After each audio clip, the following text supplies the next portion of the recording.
Mexico at the first Beach World Series event of 2025. Busy beach weekend for you. Went to the Nationals in Carolina, hopped on a plane and came here to Monterrey, Mexico to be with the team. What was that like? I mean, back to back.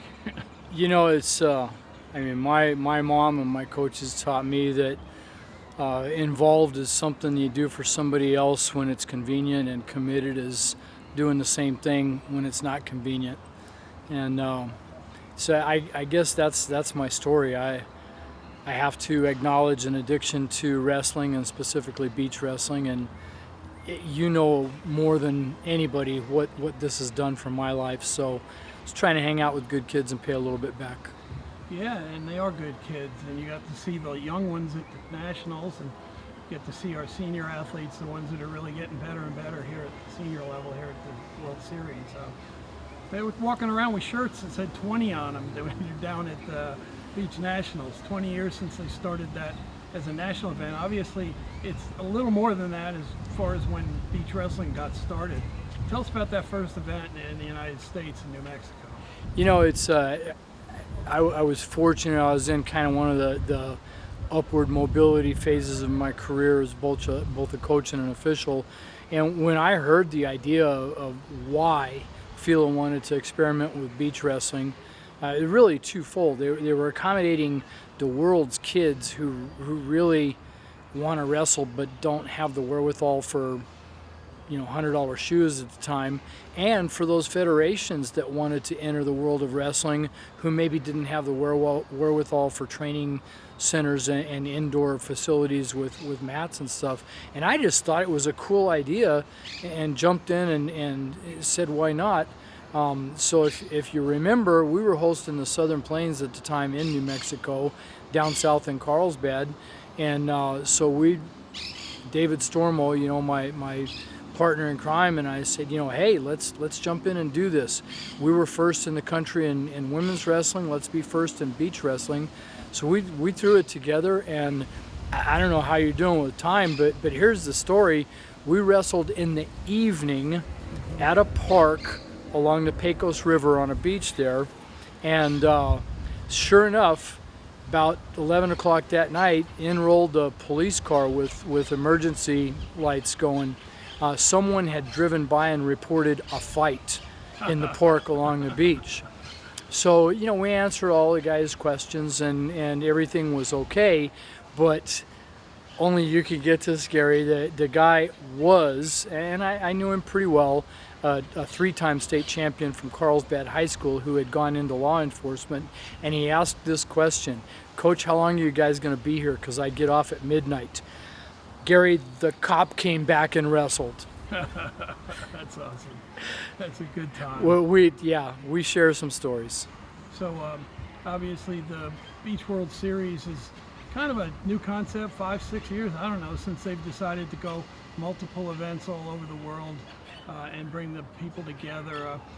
What do you see as this potential for this competition? It's my first Beach World Series, and it has high production value, and people seem to be having a good time with it. It's this is kind of spearheaded by one of the bureau members from Portugal who has a strong background in marketing concepts, and so the premise is to eventually attract pretty big name sponsorship. We've had some conversations with Red Bull and with other adventure-oriented products in the industry. Hasn't quite caught fire yet, but it has an intense social media presence. By the time this airs, it'll be over, but we have Eli Bamarito, who's in the running this afternoon for an award for the best technique of the day.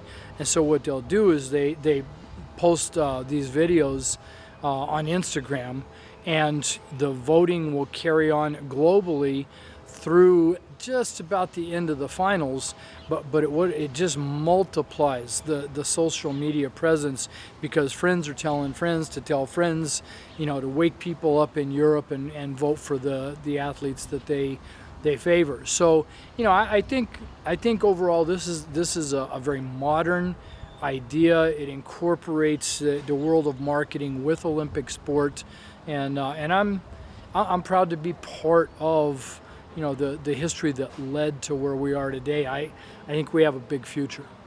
You spent a lot of time on the whistle for this sport, and at one point were the one that was teaching people how to be referees, right, and giving the rules clinics over the years. Was that something that you really cherished? I mean, obviously you reffed on the mats for a long time, but you were able to take a leadership role in helping develop this sport and teach people how to judge it correctly. So one of the honors of my life, as far as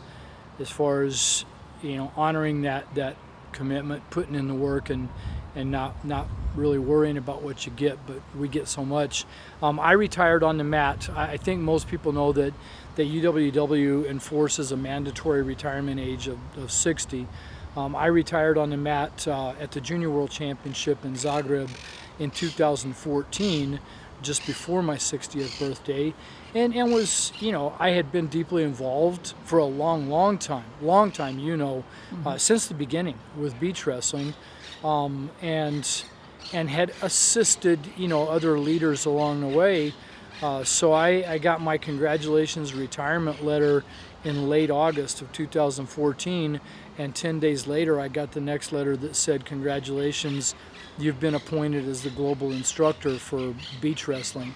And so they also enforce a mandatory retirement there, but I got until 2019, and my last active event as a referee and instructor was the first ever Beach World Games in Doha, Qatar. Yeah. So no one is luckier than me in what this sport gives and has given me and my family. So UWW has decided that they like you being at events and gave you an honorary assignment where you can go to any beach event in the world and participate and be welcome there.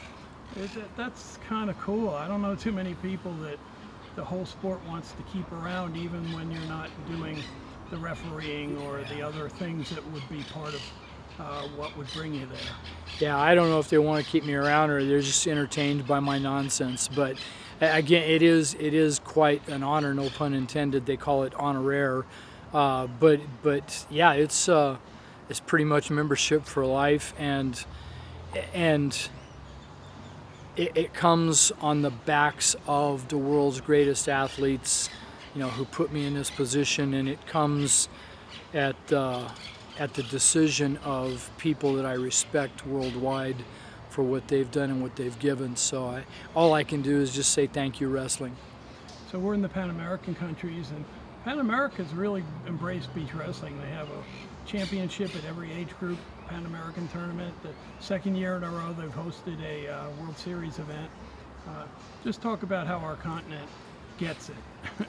I think the Americas are honoring that original intent when we were still FILA about allowing youth from developing nations, developing economies, kids on the beaches, excuse me, in Brazil or in Venezuela, as it's troubled recently, throughout Central America, where kids begin to play wrestling, which proves what we all know, that wrestling is part of every child's lifestyle, but then it also allows developing federations to take note of developing talent and begin to invest in a few individuals or a team. I mean, you notice here Venezuela has a strong presence and are doing well, and these kids are living in some tough times at home.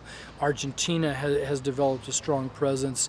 We've got Honduras and Guatemala here, and as far as our hosts, they've done a great job in the Mexican Federation of increasing availability to youth and developing wrestlers, and you're seeing it in the finals of the Greco and freestyle and women's tournaments. You're seeing it pay off, that their children begin to play wrestling and then are able to enhance their lifestyle because of it.